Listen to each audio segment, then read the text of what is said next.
Negosyo idea, pero maliit lang yung puhunan. Under 5,000 lang yung budget. Possible mo magka-negosyo? Paano nga ba?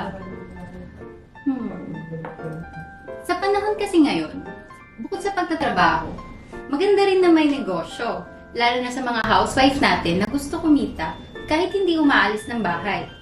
Kaya as a witness ng mga resellers namin na may success stories, I'm recommending you to be part of Happy Soul Cosmetics family. Kilala na ang brand namin, FDA approved na din, at hindi kami napag-iiwanan sa online selling dahil madami kaming mga marketing collaterals na pwede mong gamitin. Wait, meron pa! Marami kaming bundles na pwede pagpilian at hindi kami nagtitipid when it comes to freebies. Diba? San ka pa? Alaga ka dito sa Happy Soul Cosmetics. Kaya huwag ka na mag-wait pa. Simulan mo na ang plano mong magnegosyo. Tara na with Happy Soul Cosmetics!